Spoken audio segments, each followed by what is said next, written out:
चतुर्दशी है, भूल नहीं जाना। आए सबकी पुस्तकें आई है कि नहीं? हम नहीं लाए, हम ले आएंगे, जाएंगे। हम तो भूल काय ले में तुम नको नको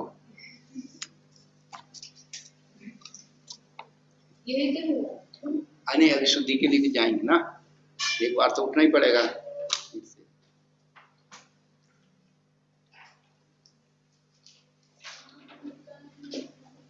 तो कल अपन ने 5 स्थावरों के बारे में पढ़ा था। तो पृथ्वी 4 प्रकार की, जल 4 प्रकार का, अग्नि 4 प्रकार की, वायु 4 प्रकार की, वनस्पति भी 4 प्रकार की होती है। Page number 125।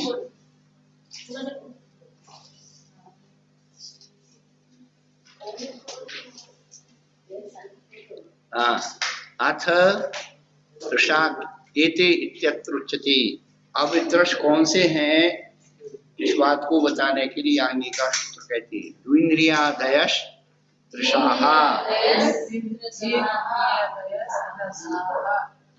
पढ़ो मोक्ष सागर जी, पढ़िए।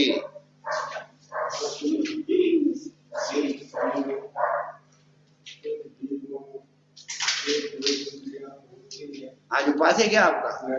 तो फिर जोर से बोलो। इससे तो अच्छा कल हमारे गहरी सागर मार्ग पड़े थे, वहां तक आवाज जा रही थी, गारियाबाद तक।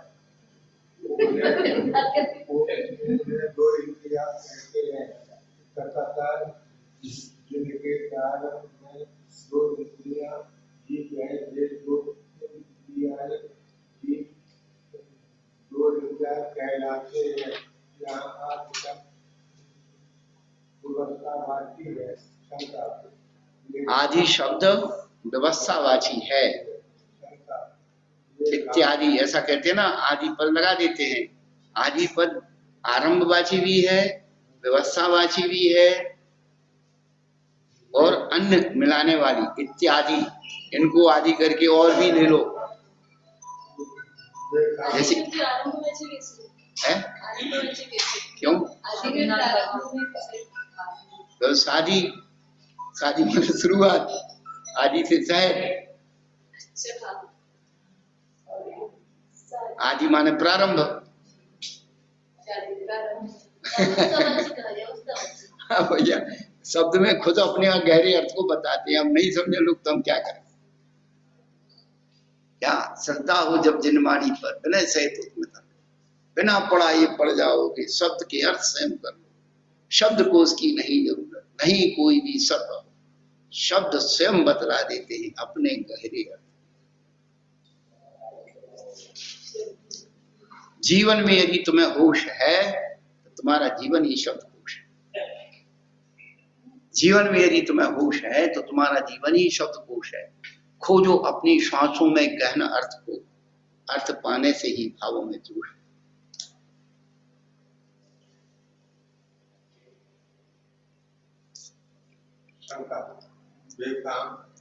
व्यवस्थित होकर के लाए गए समाधान आवागमन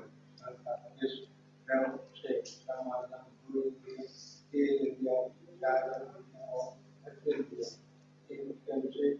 व्यवस्थित है। ज्ञान गुण संविधान और यही सम्मान का अध्ययन किया है।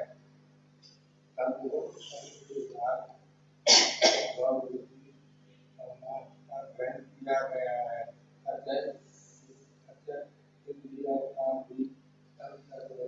तद्गुण संविज्ञान क्या है? मतलब उनके दो इनके आदि के गुणों को जानते हुए उसको समझ कर दिया। हाँ, तो तद्गुण यानी किसका विषय चलना है? इंद्रिय का विषय। उसका विशेष ज्ञान करके उसने क्या किया? बहुव्रीहि समास यानी बहुत पदों को जोड़ करके एक कर दिया, द्विन्द्रिय आदि कर दिए। हाँ, दो इंद्रिय हैं आदि, जिसमें आदि में जिसके, तो ये तद्गुण संविज्ञान बहुव्रीहि समास का विशेषण है। बहुव्रीहि समास किसमें किया गया है? तद्गुण संविज्ञान, मैंने इंद्रियों के उसी के अनुसार जो चल रही है, क्रम चल रहा है, उसमें समास किया गया है। अब कभी आपको कोई स्वाध्याय करते करते पूछ ले माता जी सद्गुण विज्ञान क्या है, वो तो बहुव्रीहि समास हमने पढ़ा नहीं है, बहुव्रीहि समास में तो हाँ, तो जो अभी पढ़ेंगे अपन, हो सकता है पढ़ लेंगे, समास में आ जाएगा।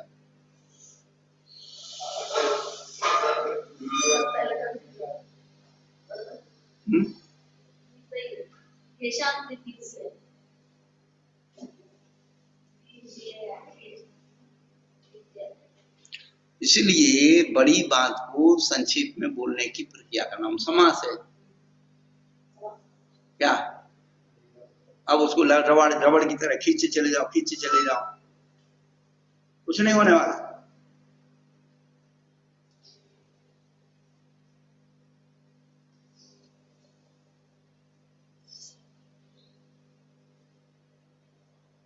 अनु कहती है पापा कम बोलो, अनु कहती है समास करो, पापा कहते नहीं विश्लेषण करो। बस इसी बात की लड़ाई है। क्यों है भाई? क्योंकि हमें पता लगा लेता हूं।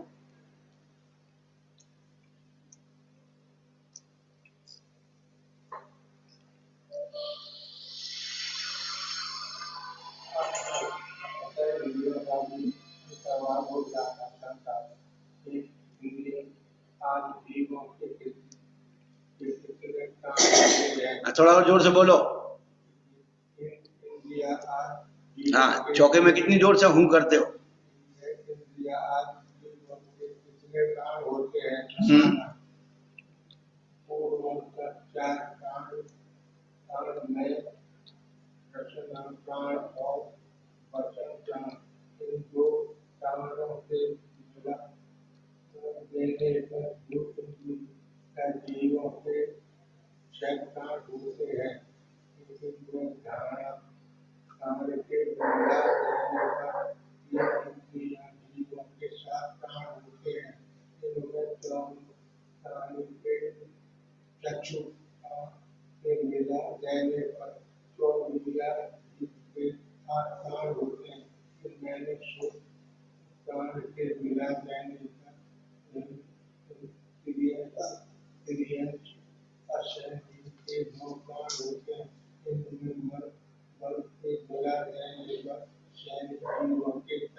ये सब जो पूरा पहला भाग है बच्चों का।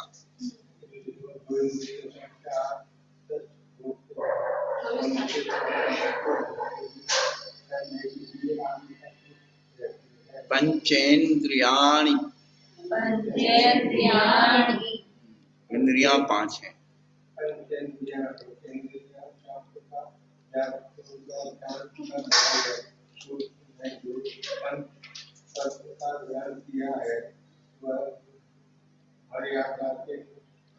तद इंद्रिय निंद्रिय महाइंद्रियों का व्याख्यान कराएं। किया गया है इंद्रियां 5 ही होती है, इसमें से इंद्रियों और अधिक संख्या नहीं पाई जाती।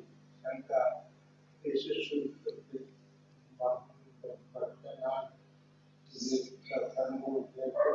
करना चाहिए, समाधान नहीं करना चाहिए, क्यों वियोग का प्रतिग्रहण है। इस सूत्र में वियोग साधन रूप इंद्रियों का ग्रहण किया है, क्रिया की साधना रूप इंद्रियों का नहीं। दूसरी क्रिया का साधन रूप इंद्रियों की मर्यादा नहीं है।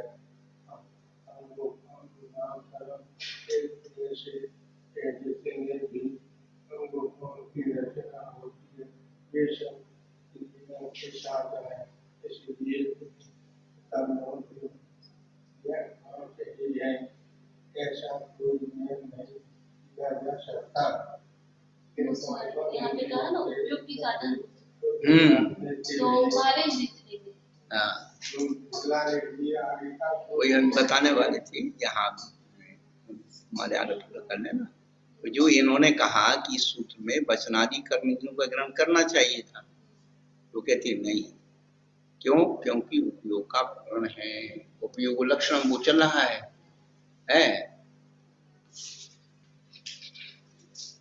तो इंद्रियों का जो भाव इंद्रिय है और इस सूत्र में उपयोग की साधनभूत इंद्रियों का ग्रहण किया गया। तो इंद्रिय कषाया व्रत क्रिया जो सूत्र है, उन्हीं इंद्रियों को जब हम पंचेंद्रियों के विषयों में परिवर्तन करते हैं अशुभ का आश्रय होता है, और उन्हीं इंद्रियों को जब हम परमेष्ठि की आराधना में लगाते तो शुभ का आश्रय हो जाता है। अपने हाथ में दो ही चीज तो है, शुभ में लगा लो या शुभ में लगा लो, सामने रख लो। अभी तक हमने इंद्रियों को ऐसा काम किया, इन्हें हमें ऐसा धोखा दिया। अभी तक हमने इंद्रियों को इस प्रकार से परिवर्तन नहीं किया, इसलिए जागीदार है।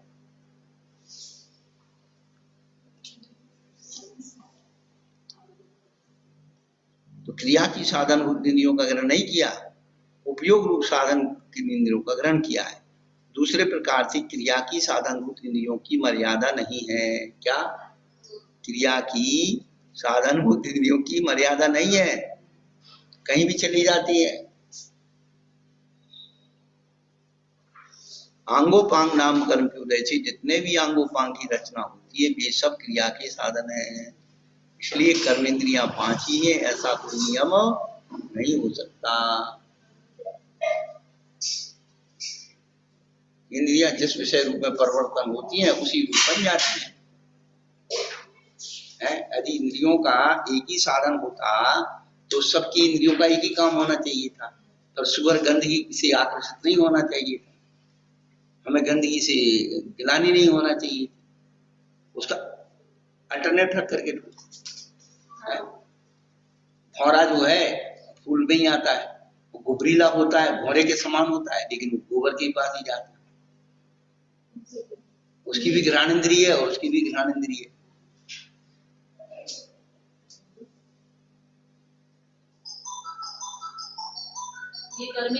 कर्म, इसलिए कर्मेंद्रियों का जो है अलग अलग हिसाब किताब।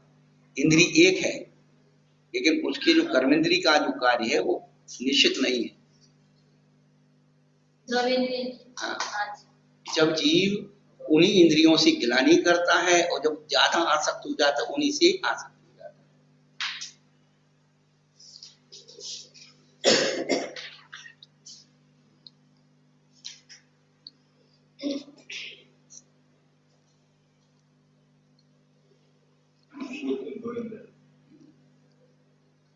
तो उन 5 इंद्रियों के अंतर्वेद को दिखलाने के लिए कर्मेंद्रियां 5 ही है, ऐसा कोई नियम नहीं। हाँ, एग्जांपल बताया जैसे भौरा, जिसको वहां पे जहाँ मतलब तो 5 ही है ना? नहीं बेटा, कर्मेंद्रिय जो क्या कह रहा है, कर्मेंद्रिय 5 ही ऐसा कोई नियम नहीं है, क्योंकि वे सब क्रिया के साधन है। अंगोपांग रचना देखो उधर से पढ़ो। देखो उन्होंने क्या किया, दूसरी क्रिया की साधनभूत इंद्रियों की मर्यादा नहीं है। सबसे पहली बात देखो, क्रिया की साधनभूत इंद्रियों की मर्यादा नहीं है। वही इंद्री एक जगह रमण करती है और उसी जगह गिलानी करना शुरू कर देती है, इससे अलग अलग। हाँ, आंगोपांग नाम कर्ण के उदय से जितने भी आंगोपांग की रचना होती है वे सब क्रिया के साधन है। इसलिए कर्मेंद्रियां पांच ही, ऐसा कोई नियम नहीं किया जा सकता। अब पांचों इंद्रियों के अंतर्भेदों को दिखलाने के लिए आगे का सूत्र कहते हैं द्विविधान।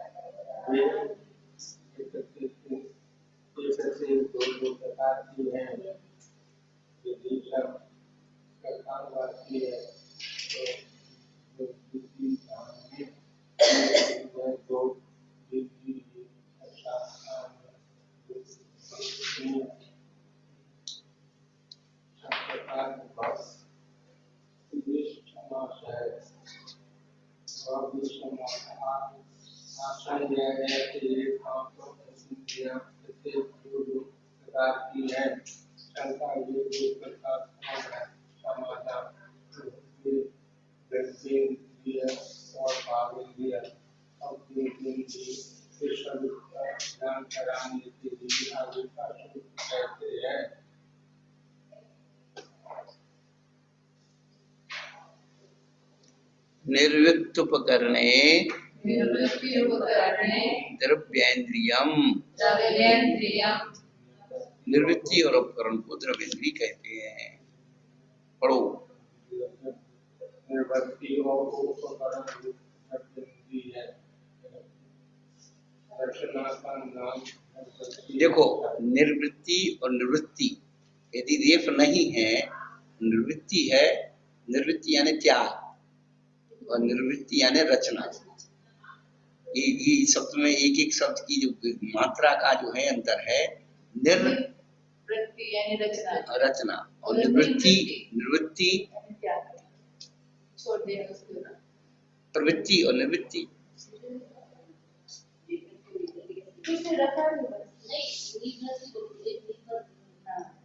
निवर्तिनी।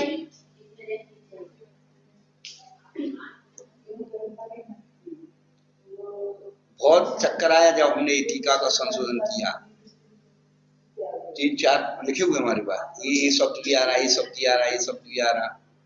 फिर हमने उसका सब गणित बिठाला, कहाँ निवृत्ति रूप में रचना अर्थ में है, कहाँ त्याग अर्थ में है। एक दो शब्द हो रहा है।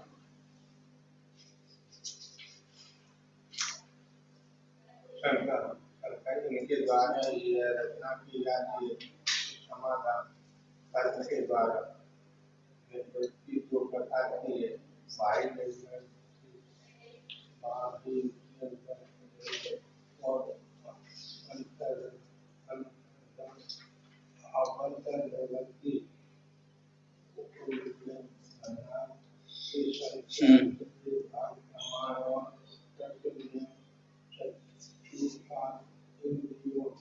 उच्छेद अंगुल के असंख्यात में भाग प्रमाण और प्रतिनियत चक्षु आदि इंद्रियों के आकार रूप से अवस्थित शुद्ध आदि प्रदेशों की रचना को आप अंतर निवृत्ति कहते हैं। यहाँ शुद्ध पद लो समर्थ में लेना, क्या अवस्थित शुद्ध आत्म प्रदेशों की रचना को, तो शुद्ध आत्म प्रदेश क्या लेना, छऊ समर्थ में, नहीं तो शुद्ध आत्मा ले लो और उल्टा हो जाए। शुद्धात्मा की तो आप क्या बोलते वो होती नहीं है, इंद्रियां होती नहीं है, वो तो अतीन्द्रिय है। अतीन्द्रिय अनिंद्रिय में क्या अंतर है?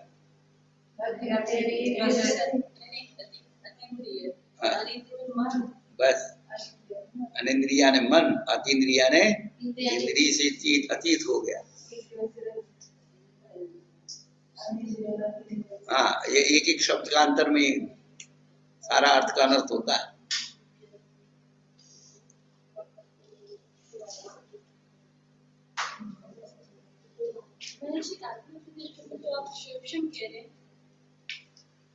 वृत्ति शरीर में आत्मनिष्ठ है, अंदर की प्रतिष्ठा होती है। जहाँ पर जो स्थित होना है, जिसको प्रमाण, एक मिनट महाराज, हाँ। जहाँ पर जिसको प्रमाण से स्थित होना है, वहाँ पे आत्मनिष्ठ की रचना नहीं हो सकती। नहीं, रचना आत्मदेशों की रचना को अभ्यंतर निवृत्ति कहते हैं। तो आत्मदेशों का क्षौषम वहां है। यदि वो आत्मदेशों का क्षौषम नहीं है तो इंद्रिय काम नहीं कर सकती। निर्वृत्ति और उपकरण को द्रविंद्री, अभी निर्विंद्री की परिभाषा चल रही है। तो निर्वृत्ति बाह्य है और अभ्यंतर, दो प्रकार की है। अब यहाँ पर जो है अभ्यंतर निर्वृत्ति की परिभाषा बता रहे कि उच्छेदांगुल के संख्यात में भाग प्रमाण और प्रतिनियत चक्षु आदि इंद्रियों की आकार रूप से अवस्थित शुद्ध आत्मदेशों की रचना को अभ्यंतर निवृत्ति कहते हैं। तथा इंद्रिय नाम वाले उन्हीं आत्मदेशों में प्रतिनियत आकार रूप और नाम कर्म के उदय से विशेष अवस्था को प्राप्त जो पुद्गल प्रचय होता है उसे बाह्य निवृत्ति कहते हैं। जो अपना जो आंख का बीच का सेंटर है वो अब जो है ये बाह्य निवृत्ति है। हाँ, और उसमें जो सूक्ष्म आत्मदेश बैठा है वो अभ्यंतर निवृत्ति। यदि उसका सूक्ष्म घट गया तो आंख से दिखना बंद हो जाए। जब अभ्यंतर निवृत्ति में जो आत्मदेश की रचना है वहां उसका सूक्ष्म निवृत्ति है, बाह्य निवृत्ति में पुद्गल रचना। तो जब बाह्य निवृत्ति में कोई विकार आता है, मोतियाबिंद आ गया, काला पानी आ गया, उसको हटा करके और ऑपरेशन कर देते हैं। लेकिन अभ्यंतर निवृत्ति में यदि सूक्ष्म कम हो गया, खूब आंखें, आंखों से दिख रहा है लेकिन ये नहीं पढ़ पा रहे कि क्या है। दोनों में ये सफर दिख रहा है। शुद्ध आत्म प्रदेशों की रचना को आत्मनिष्ठ निवृत्ति कहा है और पुद्गल जो पुद्गल प्रचय होता है वो बाह्य निवृत्ति। हाँ, तो जो अपन को दिख रही है ना, आँख की जो पुतली है अंदर में, वो सब बाह्य निवृत्ति, अभ्यंतर निवृत्ति होकर के बाह्य निवृत्ति है। निवृत्ति उपकरण अभी आगे बताएंगे। उपकरण निवृत्ति और उपकरण, तो ये जो अभी निवृत्ति के बारे में है, बाह्य निवृत्ति और अभ्यंतर निवृत्ति, तो ये दो प्रकार की होगी। उपकरण के बारे में भी नीचे बताएंगे। तो पहले तो इसको समझा दिया कि जो चक्षु का जो काला बिंदु है ना, वो जो है आपकी अभ्यंतर निवृत्ति है, और उसमें जो अंदर जो सूक्ष्म भाव है आत्मदेशों का वो अभ्यंतर है। हाँ, पर जो जीव चला जाता है उसकी मतलब दूसरे के आंख काम में आगे वो कैसे हुआ, उसके आत्म प्रदेश से उस जीव के वो क्या करते हैं, वो जो जैसे लेंस है वो निकाल लेते हैं और दूसरे को उसमें फिट कर देते हैं। तो क्या होता है कि वो आत्मदेश उसको पकड़ लेते हैं। जैसे कोई चीज करके, जैसे उंगली कट गई, अलग हो गई ना, तो उसमें एक निश्चित समय होता है, उतने समय तक यदि उसको उसमें जोड़ दिया तो खून का संचार उसमें जो करता हो जाता है। आत्मदेश तो उसके अंदर है मौजूद, उस जीव के आत्मदेश उसमें नहीं आते। एक तो डेड बॉडी चली गई, आजकल आंखें सब निकालने का सिस्टम हो गया, उसके दूसरे को लगा दे तो उसके कैसे काम करेंगे। तो वो जो उसके खुद के आत्मदेश है ना, वो क्या करते हैं, वो उस खून का फ्लो उसमें प्रवाह कर देते हैं। उसकी जो आर्गुमेंट्स होते हैं ना, उसको उसके साथ अटैच कर देते हैं। जैसे पाइप यहाँ खत्म हो गया, दूसरा पाइप उसमें जोड़ दो, तो पानी और आगे बढ़ता है।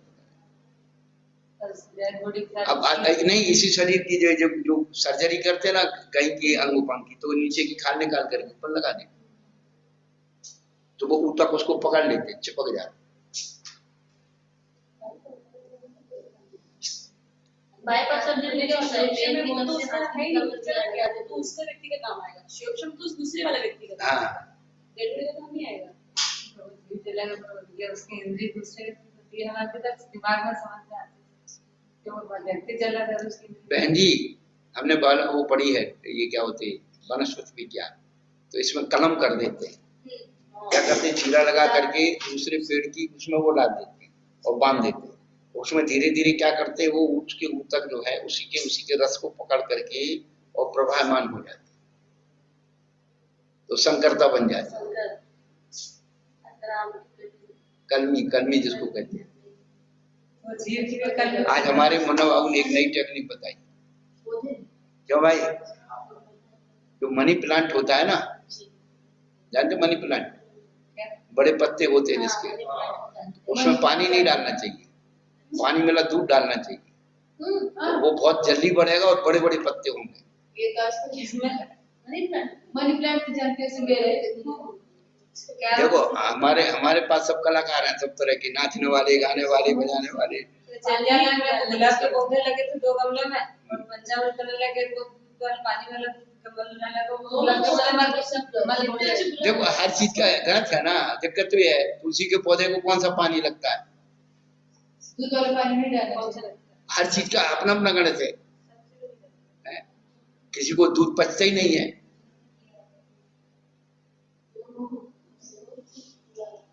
वो एक दूध वाले की दुकान है, उसके दुकान पे ये रखा है। हाँ। इतना बड़ा है तो तुमने सोचा कि दूध पानी के धो करके इसमें डालता है, तो तुमने अकल चुरा ली। अब लोग मुन्ना से पूछते तुम इसमें क्या खाद डालते हो? कौन सा फूल का पौधा था? मनी प्लांट जैसे बड़गद का पेड़ होता है ना दीदी, बड़गद का पेड़ होता है, बड़गद के पेड़ के पत्ते थोड़े छोटे होते हैं, और उस मनी प्लांट के पत्ते मोटे भी होते हैं और ज्यादा घने भी होते हैं और बड़े भी होते हैं। मनी प्लांट और जिसके घर में उधर से मनी प्लांट यानी पैसा, उसकी ज्यादा पैसा।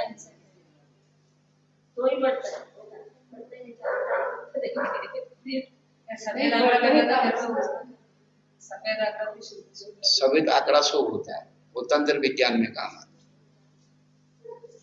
सफेद आंकड़े की जड़ गुरु पुष्य नक्षत्र और रवि पुष्य नक्षत्र, ये 2 नक्षत्रों में एक दिन पहले उसे निमंत्रण देना पेड़ को, उसके जो भी कर्म होते उसे करके फिर उसको निकाला जाता है, तब वो फलित होती है। आप चोरी से करके लाओगे तो नहीं।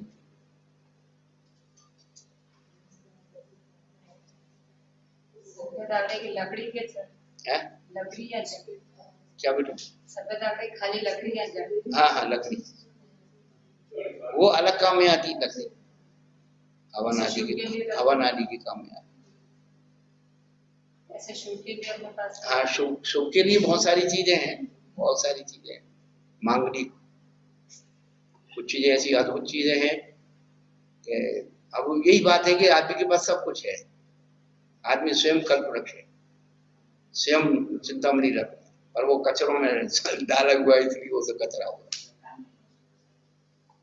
है। अब इतनी बड़ी माता जी थी, क्यों थी वो? उन्होंने अपनी इंद्रिय और मन को साधा था, अपने ज्ञान उपयोग से अपने आप को मार दिया था, इसलिए बड़ी हुई।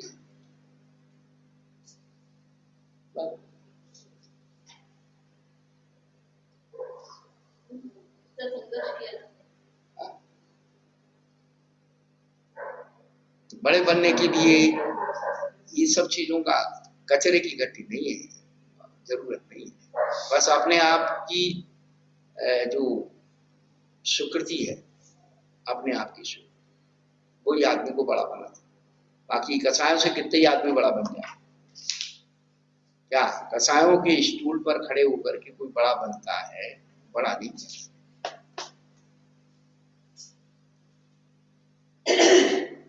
अणु एक बार मचल गई, पापा हमको ये चीज दिलाओ। पापा कहने लगे नहीं, अभी तुम छोटी हो, तब इतनी बड़ी हो जाओगी ना तब तुमको दिलाएंगे, अभी तक अणु इतनी बड़ी हुई है। फिर एक दिन जो है अणु कहने लगी कि पापा देखो ऐसा है, वो उठा लाई स्टूल और खड़ी हो गई। पापा जी मैं इतनी बड़ी हो गई। पापा जी कहने लगे हाँ बेटा।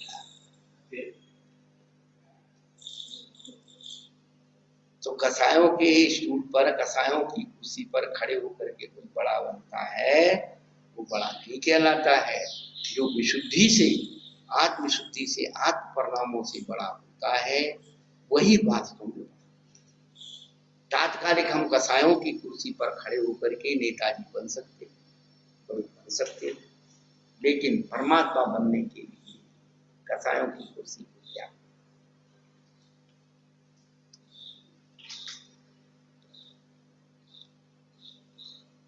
इतनी सी कहानी, पूरी कहानी 5 पाप 4 कसाई, और पाप 4 कसाई 4 संज्ञाओं में, और पूरी कहानी खूब खींच के ले, समरी बना दो। 4 संज्ञाओं के संस्कार से 5 पाप कर दो, 4 कसाई, कोई 15 प्रमाद हो गए, इंद्री क्या कसाया।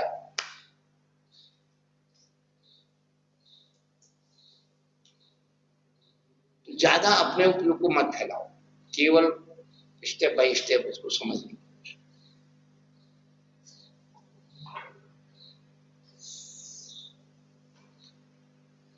तो 4 संज्ञा में कोई ना कोई एक व्यक्ति की संज्ञा कोई ना कोई बड़ी मिलती है। जरूरी नहीं है कि वो एक ही संज्ञा के कारण हो। आहार संज्ञा, भय संज्ञा, मैथुन संज्ञा, परिग्रह संज्ञा लगा हुआ है जी। अब खुद को कुछ नहीं चाहिए तो दूसरे का सहन नहीं है, अरे तेरे क्या लेना देना, अपने को त्यागी, हम बहुत बड़े त्यागी हो गए, कुछ नहीं है। मनोज्ञा मनोज्ञा, हम तो एक ही बात, दूसरे के परिग्रह को देख करके यदि तुम्हारे राग द्वेष होता है, तुम्हारा कोई न स्वयं की निष्फलता कलंक।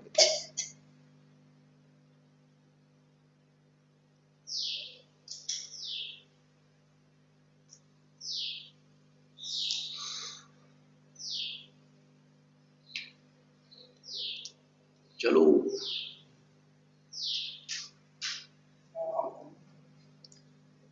तो निवृत्ति जो है, बाह्य निवृत्ति अभ्यंतर निवृत्ति 2 हो गई, और उसे जो निवृत्ति का उपकार करता है उसे क्या कहते हैं, उपकरण रक्षा करता है, उसे उपकरण कहते हैं। तो निवृत्ति के समान वह भी 2 प्रकार का है, आभ्यंतर और बाह्य उपकरण। नेत्रेंद्रिय में जो कृष्ण शुक्ल मंडल आभ्यंतर उपकरण है, और पलक आदि दोनों बरौनी आदि बाह्य उपकरण है। इस प्रकार से इंद्रियों में भी जानना चाहिए। विशेषार्थ कर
जैसे बालाजी में जो वो पढ़ाते हैं केंद्रक, वो स्थिर होता है, उसके बाकी सब घूमते हैं।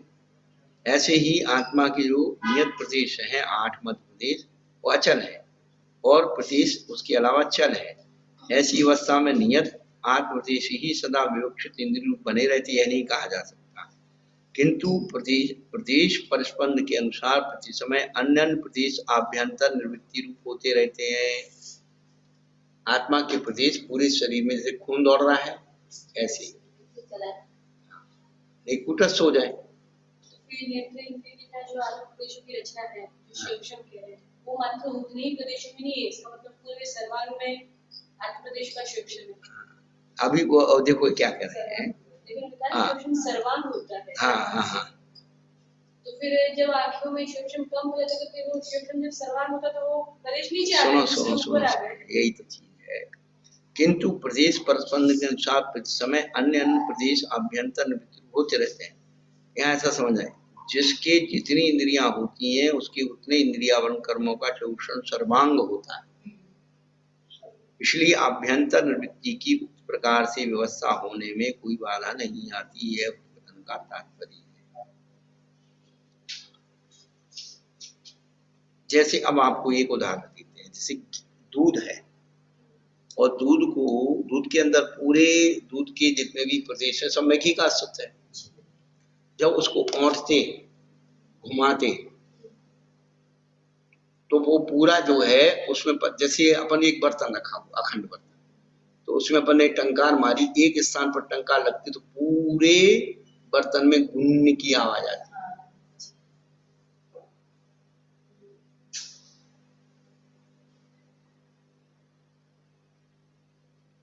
अपन ने देखा जब पानी गर्म करते हैं तो छोटे छोटे बलबूजे उठते हैं। और एक बात और देखी होगी कि नीचे जो पानी ठंडा रहता है ऊपर गर्म हो जाता है, नीचे का बर्तन ठंडा रहता है ऊपर जल्दी गर्म हो जाता है।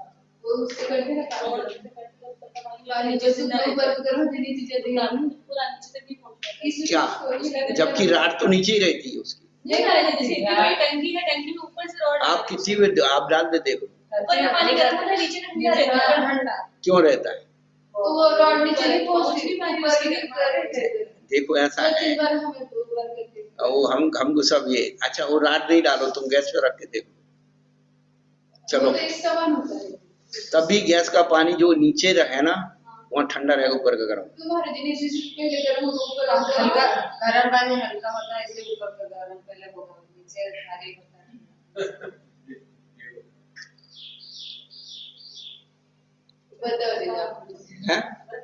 अब जो उनसे पूछो भाई, भौतिक विज्ञानियों से पूछो, वो तो बहुत बड़े करोड़ों रुपया खर्च की विज्ञानी बने, हमको पढ़ के विज्ञानी क्या काम है। गैस का तो इतना अनुभव नहीं है। अरे देख लेना तू, कीर्ति दीदी से पूछ लेना है। नहीं, आप ऊपर का पानी जल्दी गर्म होगा और नीचे डालोगे तो गर्म नहीं हो, ठंडा है।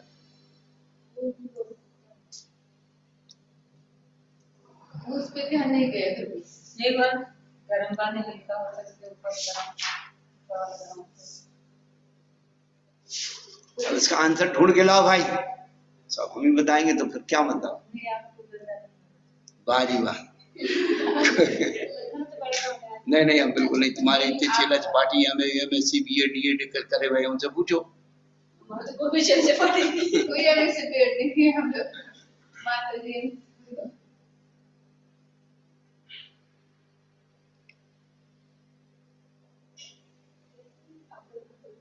ये धातु विज्ञान का नियम है, मैं जो होते हैं फिजिक्स, अपने अपने द्रव पदार्थों की जो भी ऊर्जा का जो ग्रहण करने का वो एक एटमॉस्फेयर होता है, वो कौन सी चीज कहाँ जल्दी पकड़।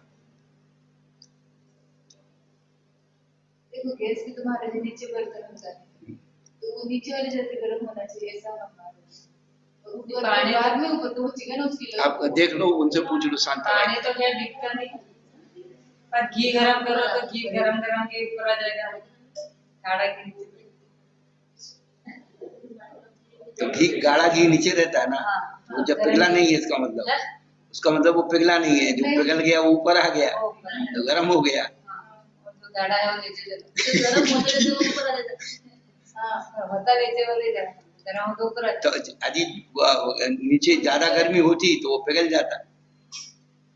पानी की बुलबुलें भी ऊपर आती, पानी का भी गरम होता रहता है ऊपर। हाँ, हमारे जो विज्ञान का सूत्र है कि जो धातु होती है ना वो गर्म से ठंडे की तरफ बढ़ती है, तो जो पानी रहता है वो धातु नहीं है, लेकिन जो स्टील का जो भगोना है ना वो साइड से महाराज जी वो नीचे से ऊपर चलता है गर्म होते हुए, तो वो अंदर से फिर नीचे जाता है पानी गर्म। वो घी में होता है ना, वैसे तो होगा पानी में भी, घी गाढ़ा घी तो नीचे चला जाएगा, गर्म घी ऊपर आ जाएगा।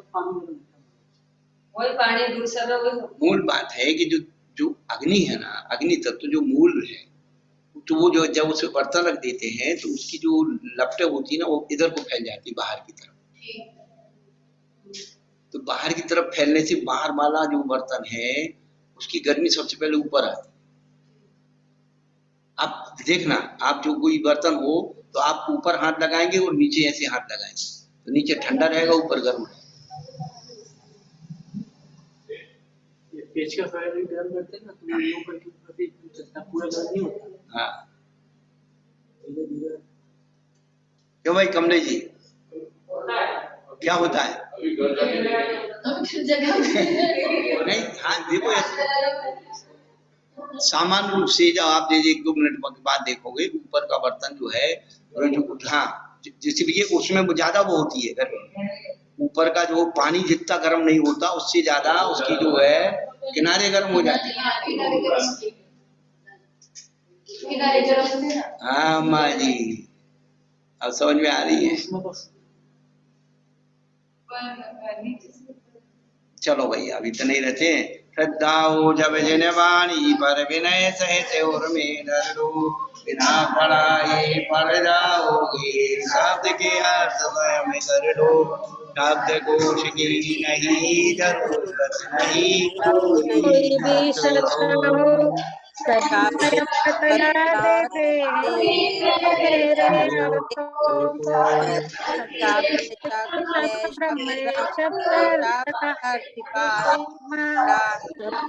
से ध्यान बढ़ता शब्द भाव से हो। बताए कई बार शब्दार्थ के होने पर ही सीमित लगता है संसार। बोलो द्वादशांग गुणवाणी माता की जय। परम पूज्य प्रज्ञा श्रवण मुनि श्री अमित सागर महाराज समस्त मुनि संत की जय।